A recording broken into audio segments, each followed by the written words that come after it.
अयोध्या के राजा दशरथ का जीवन भारतीय महाकाव्य रामायण का एक महत्वपूर्ण हिस्सा है। दशरथ, जो सूर्यवंश के इक्ष्वाकु वंश के राजा थे, अपने पराक्रम, धर्मपरायणता और न्यायप्रियता के लिए प्रसिद्ध थे। उनका राज्य अयोध्या उत्तर भारत के पवित्र सरयू नदी के तट पर स्थित था। दशरथ का नाम महान योद्धाओं में गिना जाता था और उनके जीवन की कई घटनाएं धर्म, कर्तव्य और त्याग के उदाहरण प्रस्तुत करती हैं।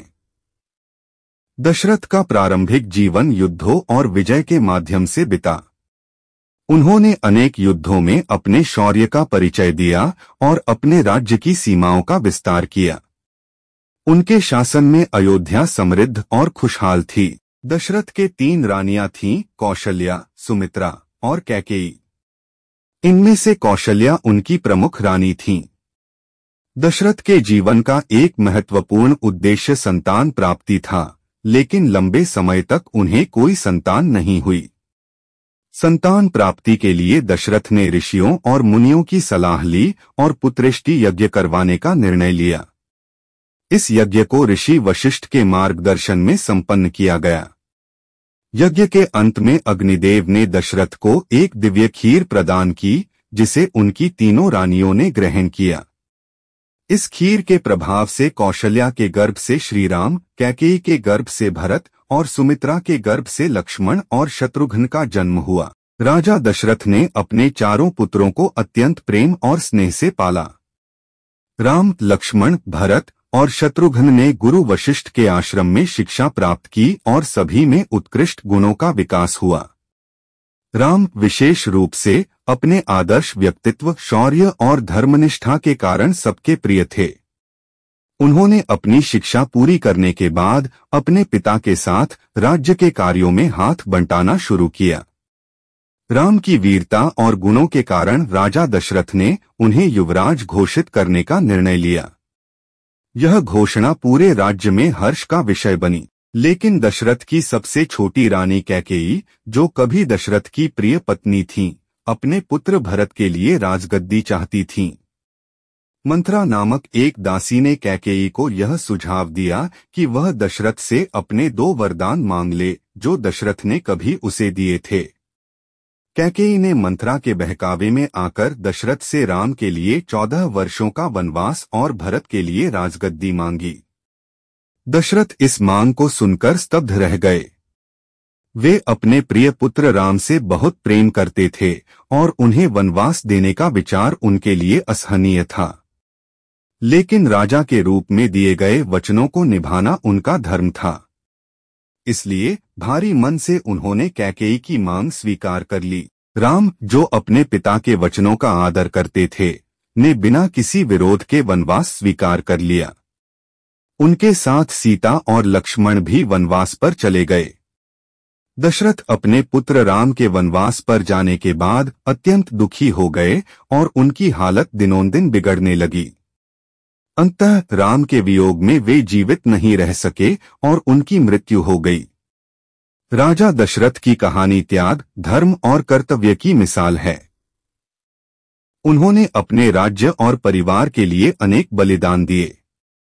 उनके जीवन की घटनाएं हमें यह सिखाती हैं कि कर्तव्य और धर्म का पालन हर परिस्थिति में करना चाहिए, चाहे वह कितना भी कठिन क्यों न हो। दशरथ का जीवन आदर्श राजधर्म और पारिवारिक मूल्यों का प्रतीक है। राजा दशरथ के निधन के बाद अयोध्या में शोक की लहर फैल गई। भरत और शत्रुघ्न, जो उस समय ननिहाल में थे, को तुरंत अयोध्या बुलाया गया। भरत ने अपने पिता की मृत्यु और राम के वनवास के बारे में सुना तो उन्हें बहुत दुख हुआ और वे कैकेयी से क्रोधित हो गए। उन्होंने अपनी माता को समझाया कि उनकी इस मांग से न केवल उनका जीवन बल्कि पूरे राज्य का भविष्य भी प्रभावित हुआ है। भरत ने अयोध्या का राज सिंहासन संभालने से मना कर दिया और राम को वापस लाने का निश्चय किया। वे अपनी माताओं, गुरु वशिष्ठ और अन्य मंत्रियों के साथ चित्रकूट गए, जहां राम, सीता और लक्ष्मण रह रहे थे। भरत ने राम से आग्रह किया कि वे अयोध्या वापस आकर राजा बने, लेकिन राम ने अपने पिता के वचन का पालन करने की बात कही और वापस जाने से इनकार कर दिया। राम की इस बात को सुनकर भरत ने राम की पादुकाएं, जूते मांग लीं और उन्हें सिंहासन पर रखकर स्वयं नंदीग्राम में एक तपस्वी के रूप में रहने लगे। उन्होंने राम की पादुकाओं को ही अयोध्या का राजा मान लिया और स्वयं सेवक के रूप में राज्य का संचालन किया। भरत का यह त्याग और धर्मनिष्ठा भी रामायण की कथा का एक महत्वपूर्ण हिस्सा है। चित्रकूट में कुछ समय बिताने के बाद राम, सीता और लक्ष्मण ने पंचवटी, वर्तमान नासिक में अपनी यात्रा जारी रखी। वहां पर राक्षसी शूर्पणखा ने राम पर मोहित होकर विवाह का प्रस्ताव रखा, जिसे राम ने विनम्रता से अस्वीकार कर दिया। शूर्पणखा ने लक्ष्मण से भी विवाह का प्रस्ताव रखा, जिसे लक्ष्मण ने भी ठुकरा दिया। इससे क्रोधित होकर शूर्पणखा ने सीता पर हमला किया, लेकिन लक्ष्मण ने उसकी नाक काट दी। इस घटना ने शूर्पणखा के भाई रावण को क्रोधित कर दिया, जो लंका का राजा था। रावण ने अपनी बहन का अपमान सहन नहीं किया और सीता का अपहरण करने की योजना बनाई। उसने मारीच नामक राक्षस को सोने का हिरण बनकर राम और लक्ष्मण को दूर ले जाने के लिए कहा। सीता ने उस सुंदर हिरण को देखकर राम से उसे पकड़ने की इच्छा व्यक्त की। राम ने हिरण का पीछा किया, लेकिन जब वह पकड़ा नहीं गया तो राम ने उसे बाण से मार दिया। मारीच ने मरते समय राम की आवाज में लक्ष्मण मदद करो चिल्लाया। सीता ने यह आवाज सुनी और लक्ष्मण से राम की मदद करने का अनुरोध किया। लक्ष्मण ने सीता की सुरक्षा के लिए एक लक्ष्मण रेखा खींची और कहा कि इस रेखा को पार न करें।